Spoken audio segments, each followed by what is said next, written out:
মাদকে যুক্ত হওয়া হারাম। 4 নম্বর কারণ। 5 নম্বরে আল্লাহ বলেন লাআল্লাকুম তুফলিহুন, যদি তোমরা মাদকের কারবার থেকে বাঁচো, যদি মাদকের এই কারবার থেকে নিজেকে সংবরণ করো, পরিহার করো, তবে তোমরা সফল হবে, কামিয়াব হবে, সফল কাম হবে।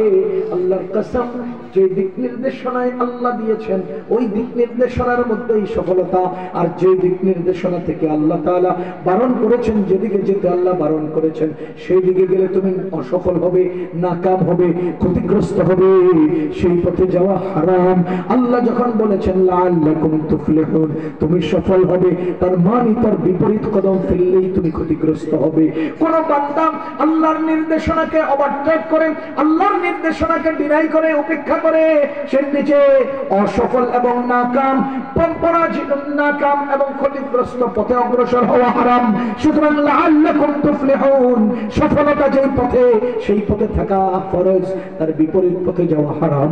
এই আয়াতের তৃতীয়, এই আয়াতের এই অংশ থেকে মাদক যে হারাম 5 নম্বর কারণ পাওয়া গেল। 6 নম্বরে আল্লাহ বলেন ইন্নামা ইউরিদু শাইতান, ইন্নামা ইউরিদু শাইতান, মাদকের মধ্যে শয়তানের চাওয়া আছে। ও মুসলমান বুঝেন, মাদকের মধ্যে শয়তানের চাওয়া আছে, মাদকের মধ্যে শয়তানের চাওয়া আছে। আপনি শুধু মাদকের বোতল দেখতেছেন, না না না, এই রঙিন মাদকের ভিতরে ভিতরে শয়তানের চাওয়া লুকিয়ে আছে। বোতলের মুখের ভিতরে কার চাওয়া আছে? শয়তান কি চায়? শয়তান কি চায়? আমার আল্লাহ বলেন ইয়া আইয়ুহাল্লাযীনা আমানু, হে ঈমানওয়ালারা, লা তাত্তাবিউ খুতুওয়াতিশ শাইতান, শয়তানের কোন পথ তোমরা অবলম্বন কইরো না, শয়তানের কোন বুদ্ধি শুদ্ধি নিও না। লা তাত্তাবিউ খুতুওয়াতিশ শাইতান, শয়তানের কোন বুদ্ধি শুদ্ধি নিও না। শয়তান কি বলেন?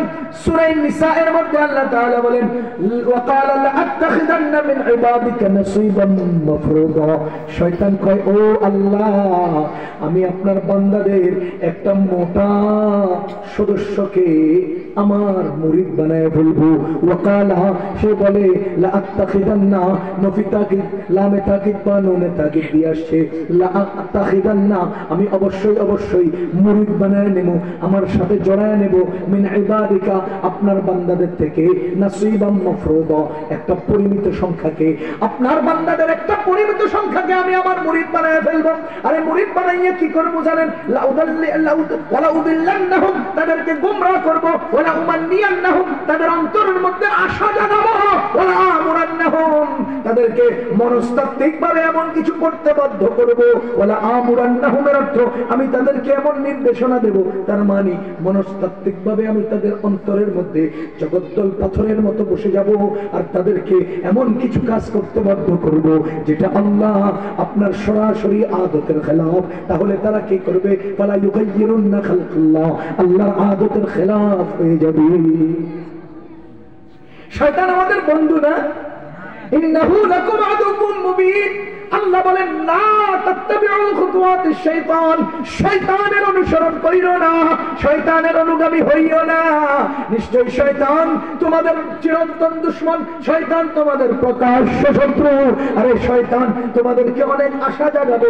ও মিয়া ভাই, খেয়াল করে শুনেন, আমার আল্লাহ বলেন শয়তান কি বলছে? ওয়ালা আমুর ওয়ালা উমান্নিয়ান্নাহুম, তোমাদের মনের মধ্যে আমি মনের মধ্যে কি করব?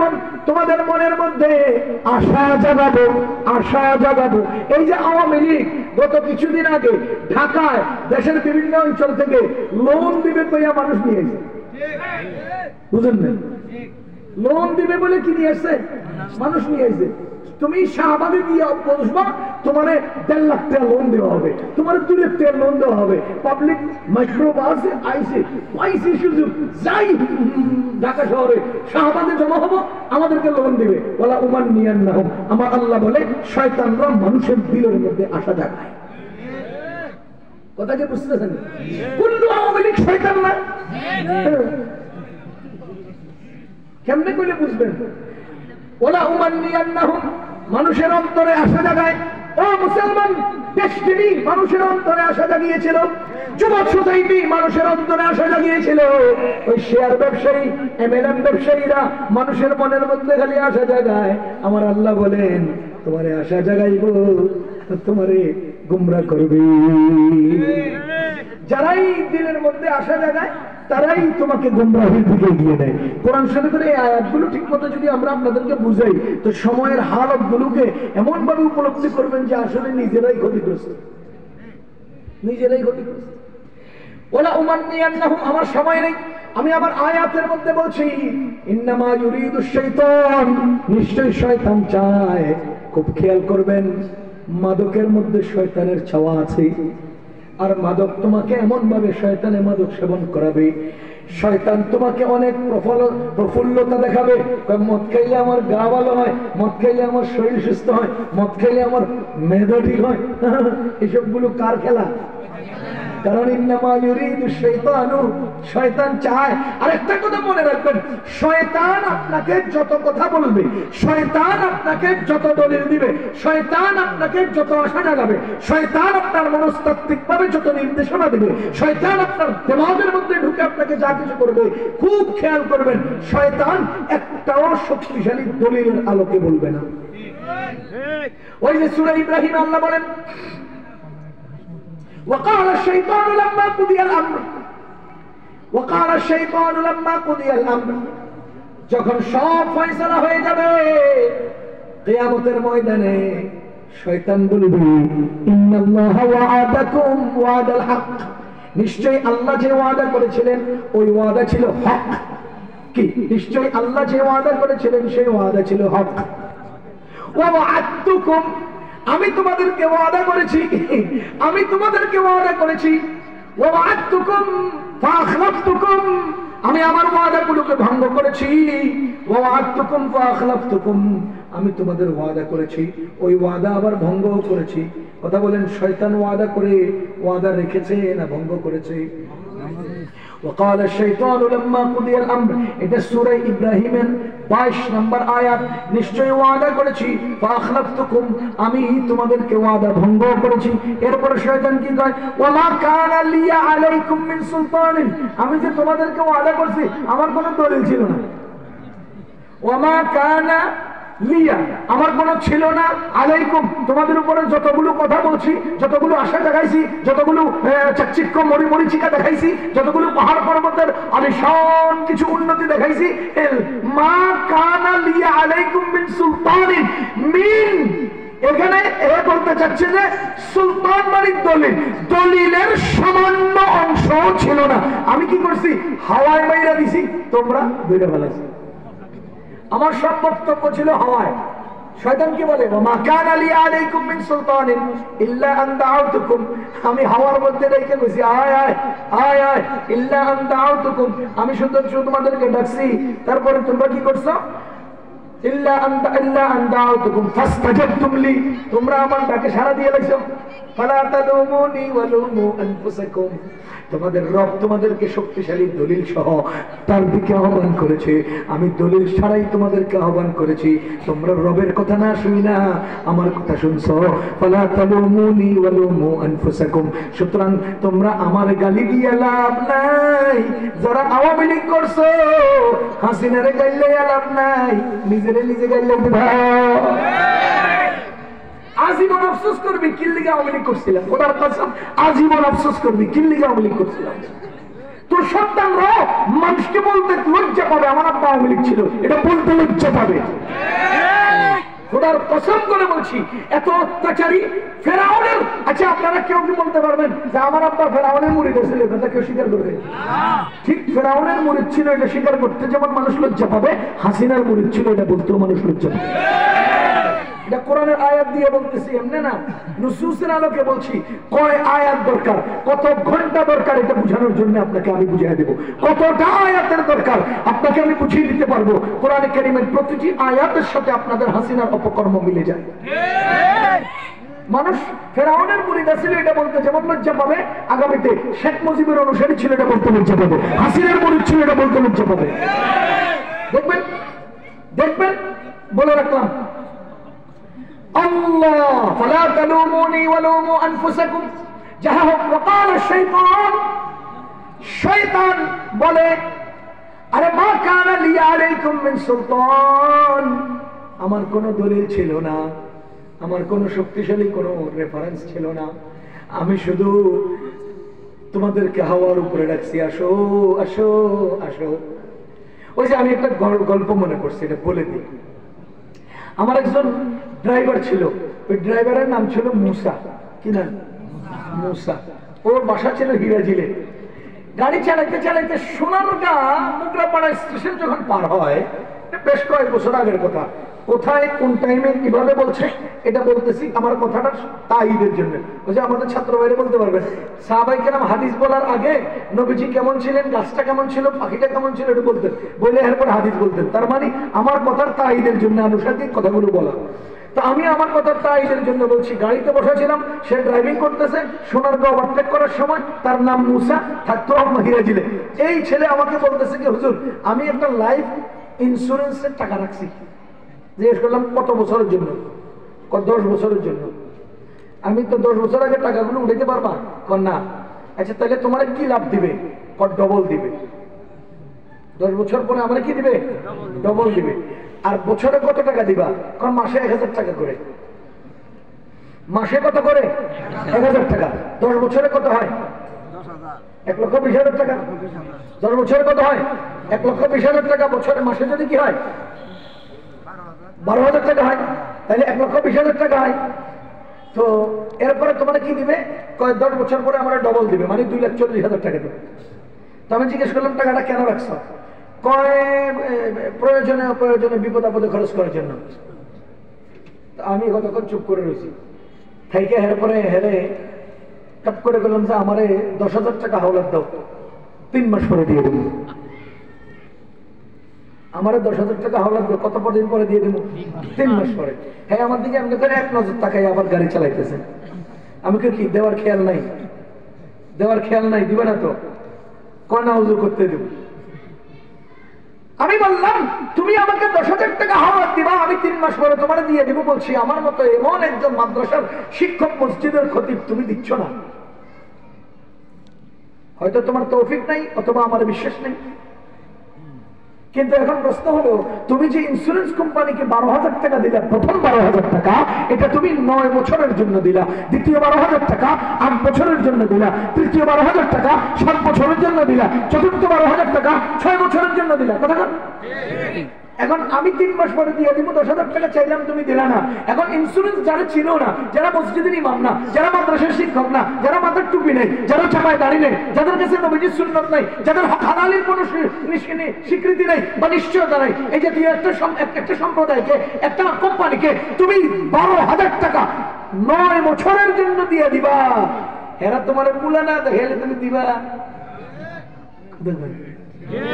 এরা তোমার মূল্য না দেখলে তুমি দিবা না এই জন্য তো বলছি তুমি আমার 12,000 টাকা দাও তোমার 10 বছর পরে 24,000 টাকা দেবো তুমি আমার 24,000 টাকা দাও তোমার 10 বছর পরে কি দিব 48,000 টাকা দেবো এই কথাগুলো তোমার না বললে তুমি তো দিবা না আমি যে 10,000 টাকা চাইলাম 3 মাসের জন্য তুমি দিতেছো না আর হেরা হেবরে কেন দিবা ওই যে তোমার যে মূল্য দেখাইছে এই জন্য আল্লাহর কসম 10 বছর পরে তাদের অফিসও হারিয়ে ফেলবা নিজের আসল টাকাও দিতে পারবা না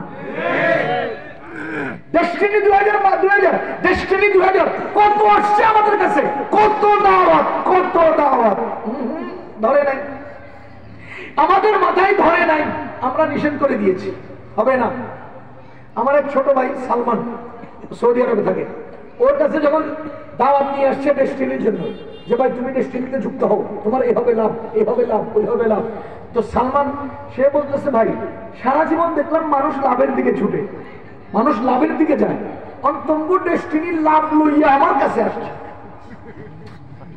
এটা তো কোনো ইতিহাস হতে পারে না দুনিয়ার সব জায়গায় মানুষ লাভের দিকে যায় আর তোমরা ডেস্টিনির লাভ লইয়া আমার কাছে আসছে তার মানে ফিহি নজরুন এখানে ঘাপলা আছে আমার ছোট ভাই বলতেছে দুনিয়ার সব জায়গায় লাভের দিকে মানুষ যায় আর তোমার ডেস্টিনি লাভ লইয়া আমার কাছে আসছে তার অর্থ হলো লাভের দিকে যদি মানুষ যায় তো তুমি আমার কাছে লাভের লেগে আইছো আমার কোনো লাভ নাই ওই যে এক বেটায় জীবন বর্ষণ টাকায় বলে টাকা আনে এক বেটা জীবনভর শুনছে কি টাকায় টাকা আনে। এখন ওর কাছে 100 টাকার নোট একটা আছে, আর ওর বেটার 10,000 টাকার ওখানে একটা বান্ডিল আছে, স্তূপ আছে। এখন সে কি করছে, এই 100 টাকার নোটের ওই 10,000 টাকার ওখানে রেখে আছে, রেখে দূর থেকে আমরা করে শেয়ার দিচ্ছে, দেখি আমার টাকায় কেমনে টাকা আনে, দেখি আমার টাকায় কেমনে টাকা আনে, কোনসি টাকায় টাকা আনে। পরে ওই 10,000 টাকার মালিক আছে, আসে বলতেছে কিরে মিয়া তুমি আমার টাকা থেকে আপনি ঘামলায় শেয়ার দিচ্ছে, আমি শুনছি টাকায় টাকা আনে, আমার 100 টাকা পাঠাইছি টাকা আনার জন্য।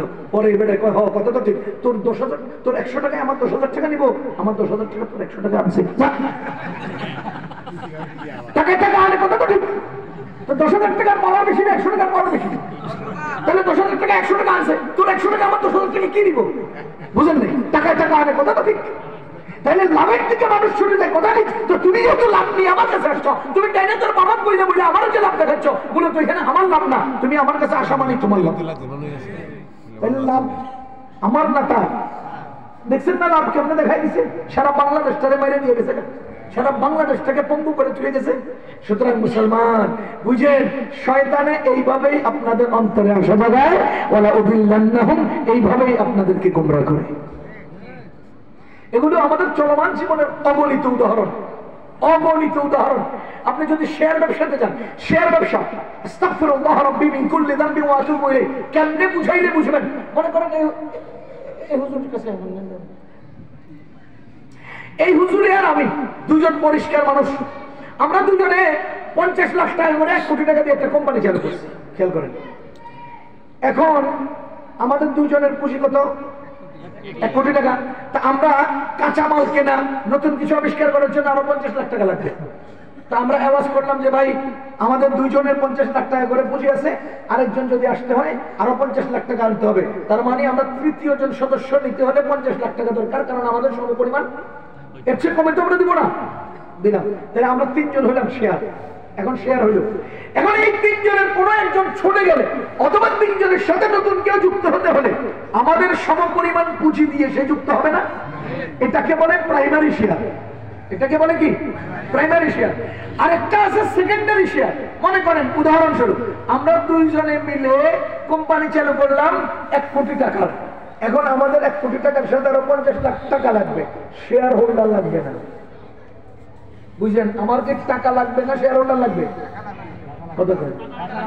তাহলে শেয়ার হোল্ডার হইলে একজন ব্যক্তি আমার সঙ্গী হবে, তাহলে আমরা দুজনের সাথে মালিকানায় আর কয়জন হলো? আরেকজন হলো, তো 3 জন হলো। 3 জনের 50 লাখ টাকা করে। আমরা এই তৃতীয় মালিককে আড়ালে রেখা দুইজনে 50 লাখ টাকার প্রয়োজনে শেয়ার ছাড়লাম। ওই যে মালিকের প্রয়োজনে শেয়ার নয়, টাকার প্রয়োজনে শেয়ার। এবার কথা বুঝছেন, আমরা দুইজনে 50 লাখ টাকার প্রয়োজন অনুভব করে শেয়ার ছাড়লাম। শেয়ার মানি হলো আমার কোম্পানির মালিকানার অংশীদার হওয়া। শেয়ার মানি হলো কোম্পানির মালিকানার অংশীদার হওয়া। তার মানে আমরা দুইজনে 50 লাখ টাকা সমপরিমাণের মালিক, আর আপনাকে বললাম 1 লক্ষ টাকা সমপরিমাণের মালিক। তো আমরা কি করলাম? দুইজনে মিলে তৃতীয় নম্বর মালিক নেব না, বরঞ্চ তৃতীয় 50 লাখ টাকা লাগবে। এই 50 লাখ টাকা আমরা কিভাবে উদ্ধার করব? তো মার্কেটে ছেড়ে দিলাম 100টা 1 লক্ষ টাকা দামের নোমান এন্ড কোম্পানির একটা শেয়ার ছাড়া হলো। তো আপনাদের মাঠ থেকে 100 জন 1 লাখ টাকা করে আমাদের থেকে কি করছেন? শেয়ার কিনছেন। এবার আমরা 50 লাখ টাকা পাইয়া গেছি, মালিক আপনারা 100 জন, খালি মনে মনে আপনারা 100 মালিক, আসলে আসলে না, চেয়ারে না মনে মনে। বুঝলেন? আমি আপনাদেরকে মালিক বানানোর শেয়ার ছাড়লাম নাকি আমার টাকার প্রয়োজনে শেয়ার ছাড়লাম? আপনারা কি আমার রহস্যগুলো বুঝতেছেন? বুঝছেন? এবার আপনারা তো আমি জিন্দেগিতে 1 লাখ টাকা ফেরত দেব না, ওয়ালা ফখর। আমরা দুইজনে কি টাকার জন্য আপনারা নিছি না আপনাকে নেওয়ার জন্য আপনাকে নিছি? বুঝেন না? আপনাকে আমি টাকা ফেরত দেবো কেন?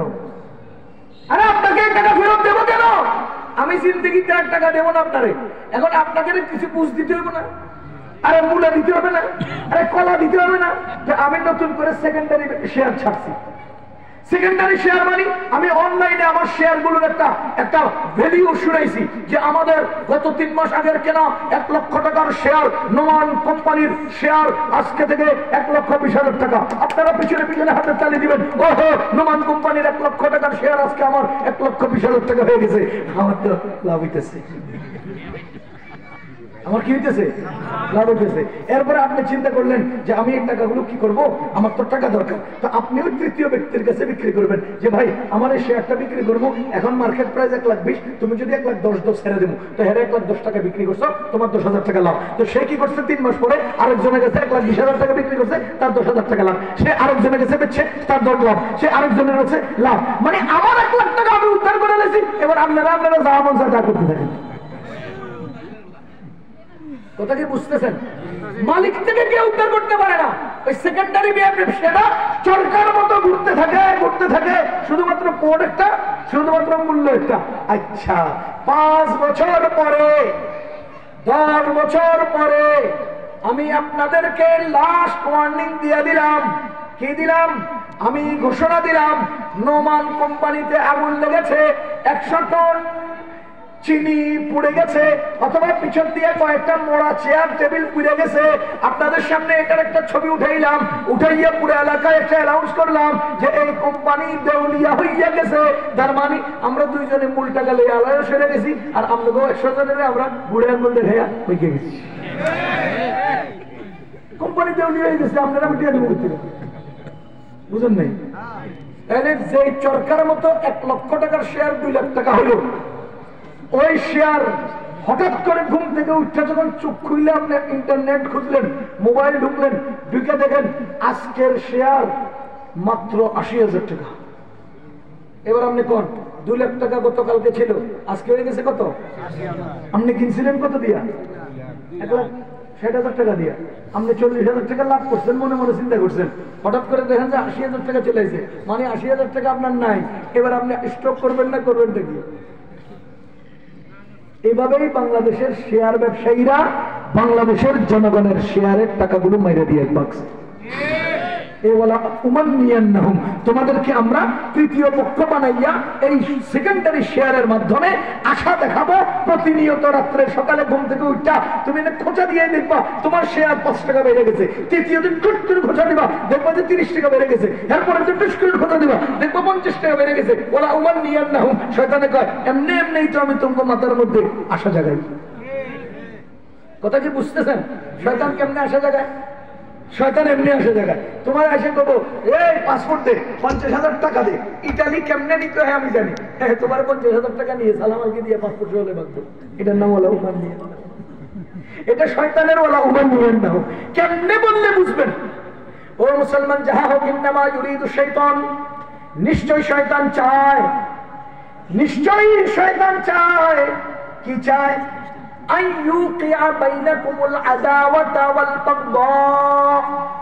নিশ্চয় তোমাদের দুজনের মাঝখানে ঝগড়া লাগাবে। তোমাদের দুজনের মাঝখানে ঝগড়া লাগাবে, বিভেদ তৈরি করবে, শত্রুতা তৈরি করবে। এবার আপনারা বলেন, শয়তানের চাওয়া মানুষের জন্য হালাল? কয় না। শয়তানের যে কাজের মাধ্যমে আমাদের মধ্যে ঝগড়া তৈরি করে, ওই কাজ কি মুসলমান মানুষের জন্য হালাল? তাহলে এবার হিসেব মিলান কতগুলো হারামের কারণ সামনে আসতেছে। শয়তান মাদকের মাধ্যমে আমাদের মাঝে দ্বন্দ্ব লাগাবে। এটার উদাহরণ, জ্বলন্ত উদাহরণ কি জানেন? বাংলাদেশে ক্যাসিনো ক্লাব আছে না? ফুয়ান ক্লাব, এই জাতীয় নগ্ন জুয়ার আসর আছে না নাই? খুব খেয়াল করেন, নগ্ন জুয়ার আসর বাংলাদেশে আছে না নাই? এই যে আওয়ামী লীগের যুগে একবার ক্যাসিনোর উপরে, ফোন ক্লাবের উপরে বিভিন্ন ভাবে অভিযান এসেছিল। ওই অভিযানে ওই ঢাকার কিং, ঢাকার সবচেয়ে বড় মাদক ব্যবসায়ী সম্রাট মিয়া এই বেটারে বরখাস্ত করলো, অন্যেরা দখল করলো। আচ্ছা, আপনাদেরকে আমি জিজ্ঞেস করতে চাই, এই সরকার কর্তৃক এই ফুয়ান অথবা ক্যাসিনোতে আক্রমণ কইরা, অভিযান চালাইয়া এই ক্যাসিনো একেবারে চিরতরে উৎখাত করে দিছে, বন্ধ করে দিছে না এখনো চালমান আছে? আগেও চলছে না, অভিযানের পরেও চলছে। তো মাঝখানে অভিযান কেন? শয়তান এদের মাঝখানে এমন বড় ঝগড়া তৈরি করছে, একটা একটারে পাওয়ার দেখাইছে, তোরা আমি দীক্ষা ছাড়বো, তো এবার আরেকজনের দীক্ষা ছাড়ছে। বুঝলেন না? লেনদেনে গন্ডগোল হয়েছে, অথবা প্রভাব প্রতিপত্তিতে কোনো বাড়াবাড়ি হয়েছে, এই জন্য দীক্ষা ছাড়ছে। এটা অভিযান দীক্ষা ছাড়ার জন্য, এটা অভিযান এক পক্ষকে আরেক পক্ষ দমন করার জন্য, পারস্পরিক শত্রুতা বাড়ানোর জন্য। এই অভিযান মাদক দমনের জন্য না। কথা কি বুঝতেছেন? আইয়ুকিয়া বাইনাকুমুল আদাওয়াতা ওয়াল বাগদাআ ফিল খামরি, নিশ্চয় মাদকের দ্বারা শত্রুতা তৈরি করে, ওয়াল মাইসিরি, এবং জুয়ার দ্বারা। জুয়া, জুয়া বুঝেন?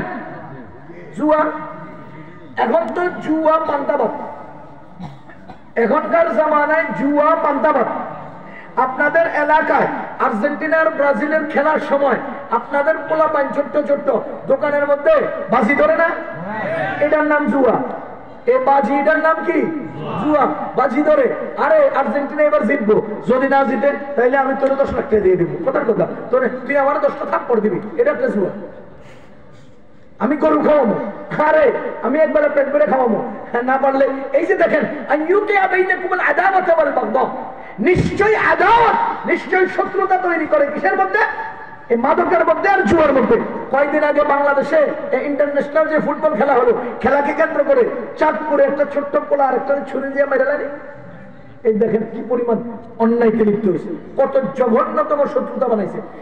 আমি আজ থেকে বেশ কয়েক বছর আগে, 10 বছর আগের কথা, যখন ওই যে জার্মানি আর মনে হয় আর্জেন্টিনায় খেলা হয়েছিল, জার্মানি জিতছিল, তখন আমি দোয়া করছি, আল্লাহ তুমি জার্মানিরে জিতে দাও, আল্লাহ তুমি জার্মানিরে জিতে দাও। মানুষের কথা কি আপনি জার্মানির পক্ষে? আমি বলছি না, আমি বাংলাদেশের গরু ছাগলের পক্ষে। আমার মুসল্লিরা আমার জিজ্ঞাসা, আপনি জার্মানির জিতার জন্য দোয়া করতেছেন, আপনি কি জার্মানির পক্ষে? আমি বলছি না, আমি বাংলাদেশের গরু ছাগলের পক্ষে, মুরগির পক্ষে, হাঁসের পক্ষে। কেমনে? আমি বললাম যে ব্রাজিল যখন হেরে গেল তখন আর্জেন্টিনাওয়ালারা রং মাখামাখি করলো। আর্জেন্টিনা যখন ফাইনালে গেল জার্মানির সাথে, তখন আর্জেন্টিনাওয়ালারা গরু আর ছাগল কিনতে বসে রয়েছে, যদি জিতি জবাই দিয়ে খাম। বুঝেন নাই? এখন জার্মানি জিতে গেলে গরুটির গলা বেঁচে গেল না? কথা বুঝেন? জার্মানি জিতে গেলে গরুর গলা বেঁচে গেল না? আমি এই জন্য জার্মানির পক্ষে দোয়া করছি, যাতে জার্মানি জিতে যায়, যেন বাংলাদেশের গরু ছাগলটির গলা বেঁচে যায়। আমি আর্জেন্টিনা জিতলে আমার কি লাভ, আর জার্মানি জিতলে আমার কি লাভ? কিন্তু এখানে আমি আড়ালে আরেকটা জিনিস দেখতে পাইছি, যে আর্জেন্টিনার পক্ষেরা আমাদের দেশে বিরিয়ানি পাকানোর জন্য ছাগল কিনে আনছে, বিরিয়ানি পাকানোর জন্য গরু কিনে রাখছে, বিরিয়ানি পাকানোর জন্য হাজার হাজার লাখ লাখ টাকা খরচ করে ওরা বড় বড় ডেক তৈরি করতেছে। কেন? আজকে রাত্রে, ভোর রাত্রে জার্মানি হেরে যাবো, আর্জেন্টিনা জিতে যাবো, আমরা বিরিয়ানি খাবো। রমজান মাস, ফজরের নামাজ পড়ে নাই, রোজা রাখে নাই, তাহাজ্জুদ নামাজ পড়ে নাই, সেহরিটাও খায় নাই, মাঠের উপরে ছাদের উপরে প্রজেক্টর লাগাইয়া বিশাল ভাবে খেলা দেখতেছে আর দোয়া করতেছে আর্জেন্টিনা যেন জিততে যায়। ও মুসলমান, আপনার এই নরসিংদী রায়পুরায় একজন বেটা তার বাড়ির চারিদিকে বাউন্ডারি করছে। এখন এলাকার সুমন সোহাগ সোহেলরা কি করে জানেন? ব্রাজিলের পতাকা আইকা নিচে দিয়ে লিখে দেয়, সোহেল, সুমন, সোহাগ, আমরা আর্জেন্টিনা, আমরা ব্রাজিল। তুই কে? কার পকেটের টাকা দিয়ে তুই চলস? কার চামচামিটা তুই করস? কথা কম, এটি জুয়া। এগুলোর নাম কি? জুয়া। আমি জুয়ার একটা সংক্ষেপ পরিচয় আপনাকে বলি, আমার সচেতন শ্রোতাগণ উপলব্ধি করতে পারবেন জুয়া কাকে বলে। জুয়া বলা হয় অবৈধ টাকা বৈধ করার অবৈধ পদ্ধতি। বলেন আমার ছাত্র ভাইরা, আপনারা এই জুয়ার এই তারিফ জীবনে বলেন নাই? আমি যে তারিফ করতেছি আমার মনে হয় জীবনে শুনেন নাই। বলেন জুয়া কাকে বলে? অবৈধ টাকা বৈধ করার অবৈধ পদ্ধতি। এই তারিফ আমি পাইলাম কই? বাংলাদেশের রিজার্ভ ব্যাংক থেকে হাজার হাজার কোটি টাকা চুরি হয়েছিল কিনা? বলা হয়েছিল কিনা? ওই টাকাগুলো গেল কই? এটা যখন তদন্ত শুরু করলাম তো দেখলাম কি পত্রিকায় আসছে, আমাদের বাংলাদেশের রিজার্ভ ব্যাংকের টাকা ওই ইয়াতে ব্রাজিলে, মেক্সিকোতে এবং উজবেকিস্তানে এই সমস্ত রাষ্ট্রের জুয়ার আসরে নিয়ে ফেলানো হয়েছে।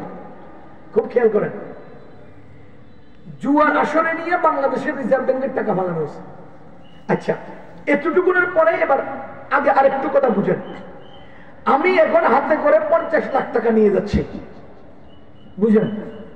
এখন ভাই আমাকে জিজ্ঞেস করতেছে, হুজুর এই টাকা পাইছেন কই? এটা অর্জনের কোনো উৎস যদি না থাকে আমি সদুত্তর দিতে পারবো না। আমি ওনার কাছে ধরা পড়বো কিনা? বলেন ধরা পড়বো কিনা? এই তুমি এক টাকা পাইলে কোথায়? আমি সদুত্তর দিতে পারলাম না। মনে করেন আমি বললাম যে 50 লাখ টাকা আমি জমিন বিক্রি করে পাইছি। কোথায় জমিন বিক্রি করছো খবর নিলে তো বেরিয়ে দেবো। এখন আমি যদি মিথ্যা কথা বলি এটা ধরা পড়বে? খেয়াল করেন, যদি আমি টাকাগুলো নিয়ে চলি আর আমাকে জিজ্ঞেস করা হয় টাকা কোথায় পাইছো, তা আমি বললাম জুয়া খেলে পাইছি, তাইলে একটা ইস্যু আসছে কিনা, টাকাগুলো অর্জনের লাইন আছে কিনা? বাংলাদেশের রিজার্ভ ব্যাংকের টাকাগুলো অন্যায়ভাবে যারা নিয়ে খাবে তারা সরাসরি নিতে গেলে ইন্টারন্যাশনাল প্রশ্নের সম্মুখীন হবে এবং তাদেরকে জিজ্ঞেস করা হবে টাকা পাইলে কোথায়, তারা সদুত্তর দিতে পারবে না। এজন্য আর্জেন্টিনা, ব্রাজিলের এবং আমাদের উজবেকিস্তানের এই সমস্ত অঞ্চলের ক্যাসিনো ক্লাবে জুয়ার আসরে নিয়ে ছাড়া হয়েছে এবং জুয়ারিরা জুয়া খেলছে, এরপরে ওখান থেকে টাকাগুলো ভাগ করে যার যার অ্যাকাউন্টে নিয়ে গেছে, পয়সা পাই জুয়া খেলা পাইছি। তার মানে দেশের অবৈধ টাকাকে তাদের অ্যাকাউন্টে বৈধভাবে ঢুকানোর জন্য এই অবৈধ খেলার নাম হলো জুয়া। অবৈধ অর্থ বৈধ করার অবৈধ পদ্ধতির নাম জুয়া। কথা বুঝতেছেন? আপনি এই যে বাজি ধরলেন, আর্জেন্টিনা জিতলে জিতবো, আর্জেন্টিনা ব্রাজিল জিতবো, এই দুজনের বাজির মাঝখানে কলা, সিঙ্গারা, সমুচার কি কয় টাকা পয়সার লেনদেন হয় কিনা? এগুলো বৈধ না অবৈধ? এই অবৈধ টাকা বৈধ করার অবৈধ পদ্ধতির নাম হলো জুয়া। কথা কি বুঝতেছেন? তাহলে শয়তান কি চায়? ইন্নামা ইউরিদু শাইতানু আন ইউকিআ বাইনাকুমুল আদাওয়াতা ওয়াল বাগদা ফিল খামরি ওয়াল মাইসির। এই মদ এবং জুয়ার মাধ্যমে তোমাদেরকে শত্রুতা তৈরি করতে চায়। ওয়া ইয়াসুদ্দাকুম আন যিকরিল্লাহি ওয়া আনিস সালাত, আল্লাহর জিকির থেকে এবং নামাজ থেকে তোমাদেরকে বঞ্চিত করতে চায়। যে কাজ আল্লাহর জিকির এবং নামাজ থেকে বঞ্চিত করে, দূরে সরায়, শরীয়ত সেটাকে কখনোই হালাল মনে করে না। ফাহাল আনতুম মুনতাহুন, এরপরেও কি তোমরা এর থেকে বিরত থাকবে না? মুসলমান, এই দুইটা আয়াত সুস্পষ্টভাবে আমরা বুঝতে পারলাম, এই দুই আয়াতে মাদক 10 কারণে হারাম। খোদার কসম, আমাদের শরীয়তে কোন একটা জিনিস এত কারণে হারাম উল্লেখ হয় নাই। মাদক যত জঘন্যভাবে এবং বেশি পরিমাণে কারণে কারণে হারাম হয়েছে। আজ থেকে আমরা মাদকের স্পর্শে যাব না, মাদকের কারবার করব না। কেউ যদি মাদকের কারবার করে তাকে বুঝাবো, তাকে বিরত রাখার চেষ্টা করবো ইনশাআল্লাহ। আল্লাহ তাআলা আমাদেরকে আমল করার তৌফিক দান করুন। ওয়া আখিরু দাওয়ানা আলহামদুলিল্লাহি রাব্বিল আলামিন।